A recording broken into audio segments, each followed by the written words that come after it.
Hello and namaste to all. Welcome back to my channel. So if you are new here, then I am Ming Ming and you are watching my video. So everyone, मैले चाहिँ हैन अब म daily vlog हाल्छु भनेर मैले promise गरेको छु। अब एक्टिभ हुनु पर्यो क्या, एक्टिभ हुनु पर्यो। यस्तो अल्छी लाग्छ नि किनकि 12 घण्टा ड्युटी गरेर आएर अनि म अब केही भिडियोहरू बनाउँछु भनेर सोचिरहेको हुन्छु। बेडमा जाने बित्तिकै सावर लिएर म अनि सुत्न गइहाल्छु क्या।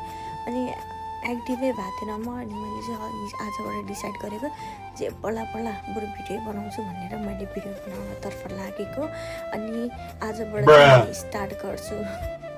अनि यो बिरयानी चाहिँ मलाई क्याम्पसले दिएको यस्तो मिठो भएको थियो, यस्तो मिठो भएको होइन। अरू उसले मलाई अरू बेला खाने भनेर सोध्थेँ क्या। अनि मैले खाँदिनँ म भनेर मैले भन्थेँ।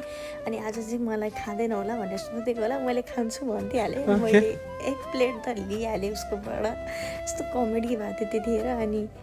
अनि त्यसपछि मैले भाँडा राखेर अनि त्यसपछि अनि अन्डा फ्राई गर्नु पऱ्यो। अन्डा फ्राई र खाना फ्राई गर्नु पऱ्यो किनकि क्याम्पसले मलाई खाना दिनुभन्दा अगाडि मैले भात बसालिसकेको थियो। अनि त्यसपछि अब भोलि अब किन त्यतिकै राख्नु भनेर अनि भोलिको लागि हुन्छ टिफिन प्याक गरेर राख्छु भनेर चाहिँ मैले फ्राई गर्न आँटेको है। अनि पछि यो चाहिँ मैले सस चाहिँ हिजो क्यारिफोरबाट ल्याएको ट्राई गर्न, तर त्यस्तो स्पाइसी त लागेन किनकि हामीले त अनि धेरै स्पाइसी खान्छ नि त। अनि फाइनली मैले फ्राई राइस बनाएँ। साथीहरू म यति अल्छी भएको छु नि आजकल, भोक लागेको हुन्छ अनि पछि म खाना पनि खान मन लाग्दैन, फेरि खाएपछि म धेरै खान्छु क्या।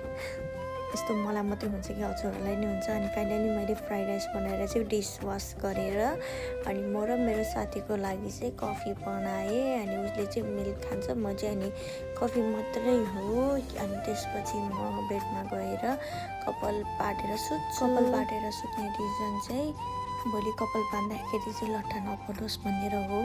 So guys, this much for the today and then see you on next video. Stay tuned. Bye bye. Love you.